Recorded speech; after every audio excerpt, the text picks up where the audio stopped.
Did you know the steel industry worldwide accounts for about 7% of global emissions? And when we talk about fighting climate change, combating climate change, going greener, going cleaner, we need to start with this industry. Now, a very interesting part of this is who is going to pay for the transition of the steel industry to go clean, especially in India. And to speak about this, I'm sitting down with the boss of one of the biggest steel companies in India, in fact, the group which creates steel and cement. I have with me Joint MD of JSW, Seshagiri Rao, today, participating in our series on Green Warriors. Mr. Rao, thank you so much for speaking with us here at ET Now. Let me start by asking you to set the context for this conversation. I mean, recently we had a quote from Mr. Jindal speaking at an event where he outlaid the challenges that the steel industry would face to go green, along with a commitment to go green. So let me start with the commitment bit first. Yes. As far as steel industry is concerned, it is a very hard to abate sector. Because it is very difficult to replace the coke, which is used as a reductant and also as a fuel for producing steel. To replace it with the alternative energy is very difficult. That's why it is considered as hard to abate sector. But at the same time, the kind of initiatives the steel sector globally is taking to reduce carbon emissions and to produce green steel is a very, very large initiatives that are being taken. Coming to JSW Steel is concerned, so in line with whatever nationally made commitments by India, in line with that, where India has committed that the carbon emissions intensity to GDP will be reduced by 33 to 35% over 2005. So by 2030. So we also accordingly worked out the numbers. So our commitment is to reduce carbon emissions for JSW Steel over 2005 by 42%. So because of a very comprehensive sustainability policy, not just reducing carbon emission, either we take waste utilization, waste generation and water usage and also air pollution, plus biodiversity. On all these points, we have prepared a very, very comprehensive sustainability policy and communicated to all the investors, shareholders and all the stakeholders that it is our plan by 2030. In each of these parameters, this is what we would like to be by 2030. When you compare with the nationally determined contributions by India or whatever paper that has been given by Ministry of Steel to Ministry of Environment, where Indian steel industry has to reduce carbon emissions by 1% every year, starting from 2005. The Indian International Agency, whatever they have made as sustainability development scenario, that the carbon emissions by steel industry in India should be 2.18 by 2030. In any of these parameters, if you look at it, we are far ahead of that. Very ambitious targets JSW Steel has taken. So we have communicated that we will achieve to 1.95 carbon emission by every ton of steel which we are producing by 2030. To achieve that 1.95, we have also taken a series of steps. What we should do in each year starting from 2020 onwards. Thereby we will be able to not only achieve, even exceed this target which we have set for 2030. There is a lot of capital expenditure.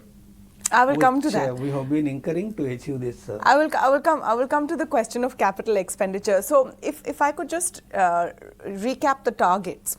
So we're ending 2021. You basically have 8 years to hit the goal. So per year, if you were to break it down in percentage terms, what would be the reduction in carbon emissions? We were at 2.52 as on 31st March 2021 financial year.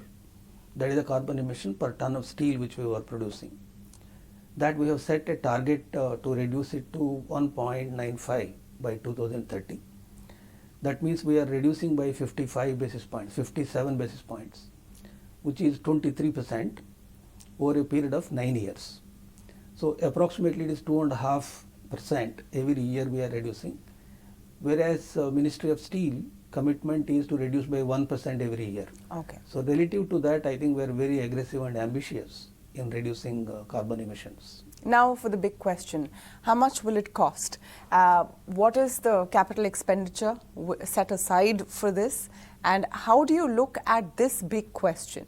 Because the world over, that is the key question, isn't it? That is it viable to go green?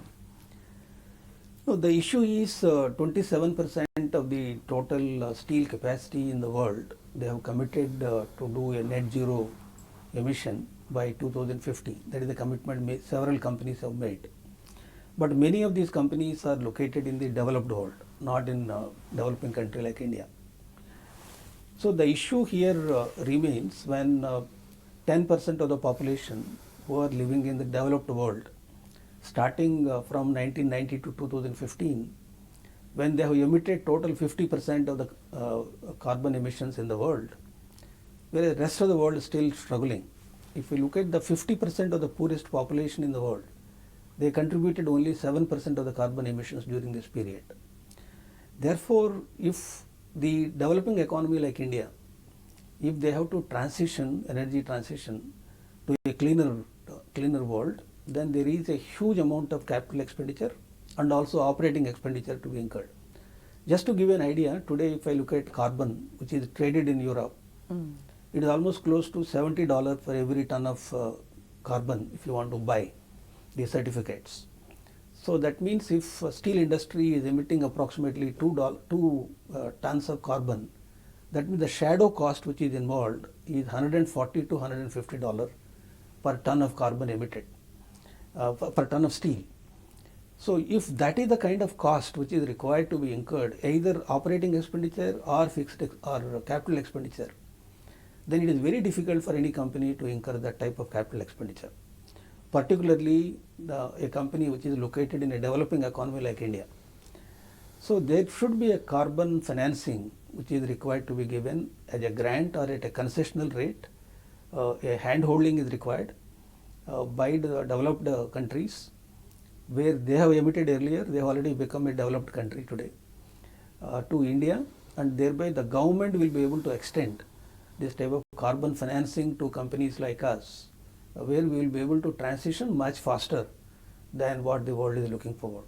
So $140 to $150 per ton is the cost. I want to come to the whole debate about developed worlds financing this, but I just want to link it to what you said earlier with your 2030 targets. So what is the plan as of today while all of this carbon financing gets sorted out? What is the capital expenditure you will be putting in? As far as we are concerned, we are incurring close to 10,000 crores of rupees in this carbon transition. For instance, in the case of Orissa, where we have our mines, iron ore mines, we are setting up beneficiation plants and slurry pipelines to improve the quality of the ore that is used in the furnace. For instance, if quality of the inputs which goes into the furnace are bad or inferior, then you have to consume more fuel. When you consume more fuel, more emission. Therefore, we are focusing on improving the quality of input that goes into the furnace. Thereby, it consumes less fuel and less carbon emission. So, in that we are spending almost close to 3,450 crores of rupees in setting up beneficiation plants, slurry pipelines, and also the our own equipment for mining, plus digitization. This is the expenditure which we are incurring in terms of improving the quality of the inputs.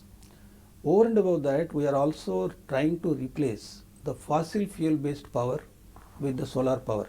Okay. So we are now spending close to 2,500 crores of rupees, one of our group companies, to set up 1,000 megawatts of solar power in the state of Karnataka and also in the state of Maharashtra and in the state of Tamil Nadu. So which can really replace the fossil fuel power.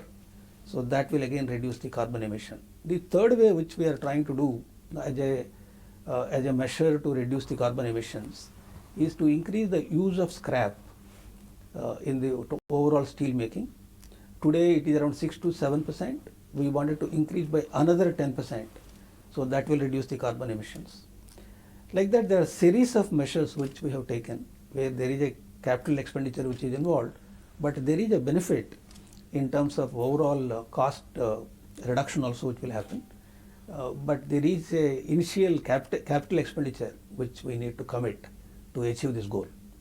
So is the outlook that eventually this capital expenditure will be worth it? Is going green making good business sense eventually? It will definitely make good business sense. For instance, when we wanted to achieve 1.95, an ambitious goal of carbon emissions, then we have done a sustainability linked index bond, sustainability linked bond in the global markets. So it is almost close to $500 million. It has given a very good response, and we have got a very good interest rates in securing the financing. So therefore, there is financing available in the global markets, but that is at a interest rate which we need to pay. So there is a cost involved in doing that. That is why I am talking about, is there any possibility by the developed countries extending their helping hand for a developing country like India to do grant or to do concessional financing, thereby this transition can be expedited in India in particular. So let me come to another aspect that was spoken about by Mr. Jindal recently at this event, which was to have hydrogen-based power. Tell me, what are the challenges there? What are the challenges to actually achieve this? Because this seems to expedite the whole process. No, today hydrogen, if we have to make from in the greener manner, that is using the renewable power to generate hydrogen, to produce hydrogen, and also its transportation, then its cost in the industry is very, very high. It is more than $100 per every ton of steel produced if we have to use hydrogen and replace the coke, in addition to the capital costs that are involved. So it is very expensive today to use hydrogen. Number two is how to produce hydrogen such a large scale, because if you see the electrolyzers, the capacity which is there today and also its efficiency is very limited. So new technologies have to develop eventually to replace the coke with hydrogen. So pending replacement of hydrogen because of its affordability by the industry, there are several other steps which the companies and countries are taking. If I look at the USA today as a part of their 1.75 trillion spending plan, they announced a scheme, any coal-based power plant, if they set up facilities for carbon capture, use and storage, they will pay $85 per ton to that particular company, which incurs that capex. So they are not saying coal they will phase out. They are saying coal-based power plants can continue to operate even in the USA, but they are saying they will pay $85. You have to capture the carbon and use it and store it. Sequestration, basically. Similarly, in India, that type of opportunity should be available. Then we can reduce there is no carbon that is emitted, but still coal-based power plants continue to operate, because we can set up facilities to capture carbon, use it or store it in a manner that it doesn't harm the environment. Then carbon emissions will be zero only. So I think this is how the developed economies are moving, pending the affordability of hydrogen through new technologies come in. The same time, USA also has set a goal that triple one. So in the next 1 decade, they wanted to make hydrogen $1 per 1 kg, whereas today it is almost $6-7 per kg. So it is very expensive. It is not possible to replace the existing fuels with the hydrogen completely. So I think in the next decade there are a lot of changes that can come in. Then we can inject hydrogen into blast furnace in lieu of the coke. Then we will be able to be very, very clean. So until that time, there are the steps which we are taking, with the levers which we are using, efficiency levers, like improving the quality of the inputs, capturing all the heat that is coming in within the steel plant, and alternatively increasing the scrap usage and replacing the fossil fuel based power with solar power. So these are the things which we are doing to reduce. In addition to carbon capture and usage, that is another thing. Again, there is a lot of capital expenditure involved there. So that is where again the same point of carbon financing. So now let me come to the big question of carbon financing. In the near term, Who do you think needs to step up and do it? Where is this going to come from? Because the larger debate that you're referring to, Mr. Rao, which we saw at the COP26 recently, is on a global scale, where developed countries are being asked that question, that will you right historical wrongs? Will you put up the money? And those negotiations are on. The question is, do we have that much time as a people before climate change really starts wreaking havoc? Yes. So what would you hope for in terms of immediate steps? No, when the commitment is made as a part of the Paris Agreement in 2015 that $100 billion every year will be extended to the developing economies by the developed countries through a mechanism to transition to cleaner economy, whereas nothing is done up to 2021. Even 2021, the debate still remained unanswered. So it is estimated that 2023 onwards, this 100 billion per annum will be extended through a mechanism to the developing economies. So they will be able to access this capital and extend to the companies by way of a grant or concessional financing to transition very, very quickly. Until that time, I think the way I was trying to explain how to improve the quality of the existing operations and then reduce the emissions. It is not possible to completely eliminate. And slowly, gradually, CCUS or biodiversity, through those methods, we have to go into becoming net zero by 2070. That is what India has committed. In that direction, we need to move. The response to that commitment by a lot of global climate activists was, it's too far out. 2070 net zero emissions is too wide a target. It needs to be a stronger one. I put that question to you as well. The targets you've set for yourself till 2030, the amount of capex you've talked about, 10,000 crores. Some may argue that a lot more needs to be done. What would you say to that? No, as a developing country like India, when compared to others, like China has committed 2060, whereas most of the countries are talking about 2050. Compared to them being 2.7 trillion economy as far as India is concerned, and majority of the population is struggling to meet both the ends.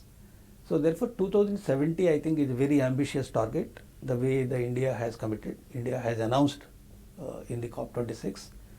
Therefore I think it is a very realistic and achievable target as far as 2070 is concerned. Even to do that, I think there are huge amount of capital expenditure to be spent for energy transition.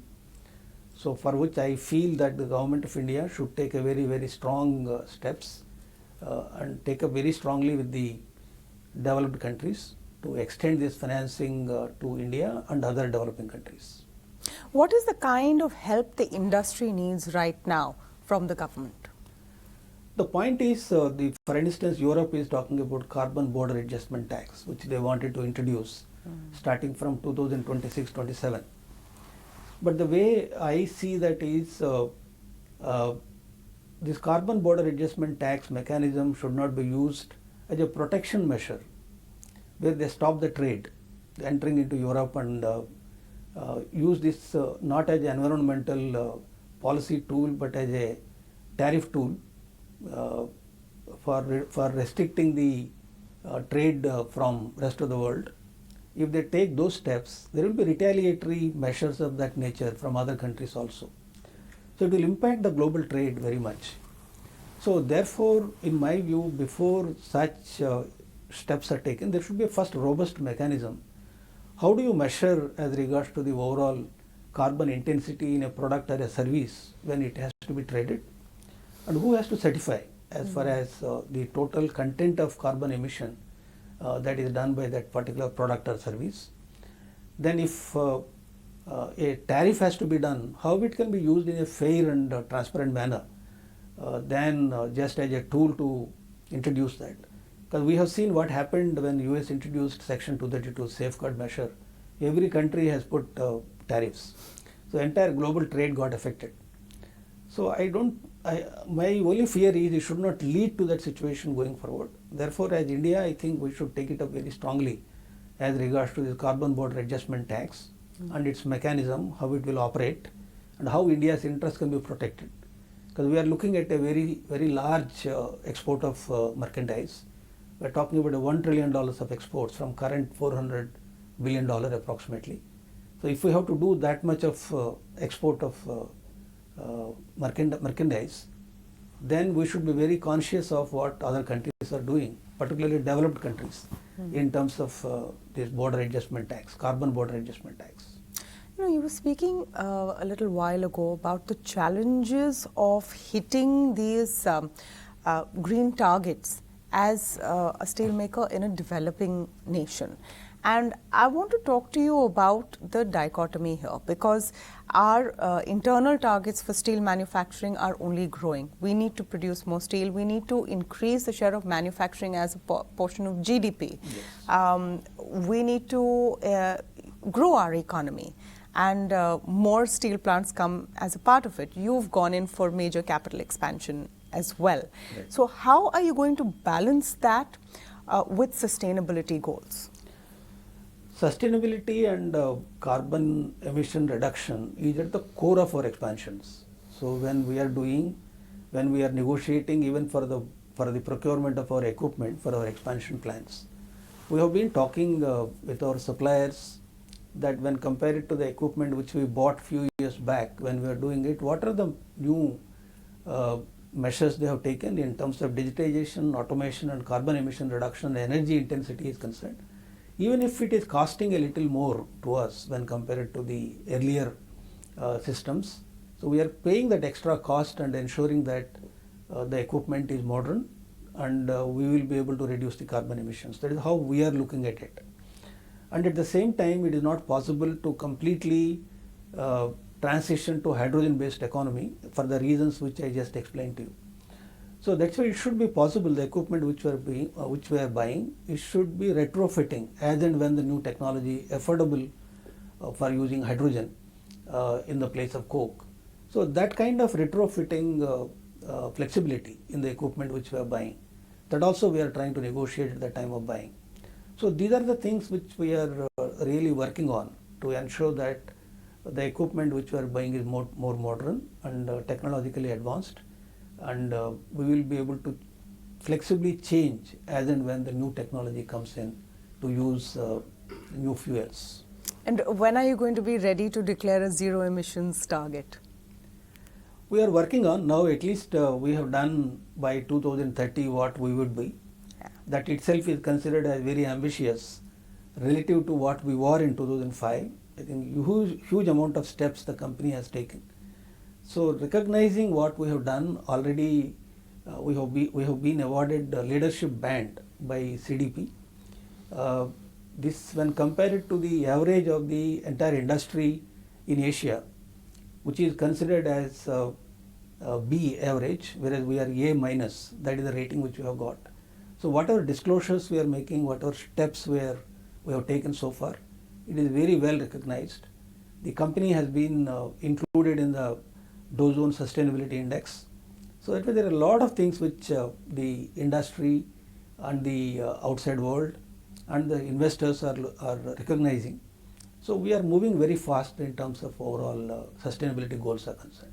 But there's a while for that one zero emissions target. I think it will take some more time by the time we announce that.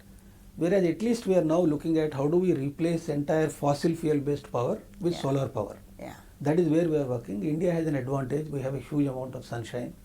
So we will be able to produce solar at a very good cost. So our group company JSW Energy has been working on that. So I think in the next few years time, we wanted to replace our fossil fuel based power completely with solar power. That is how we are working on right now.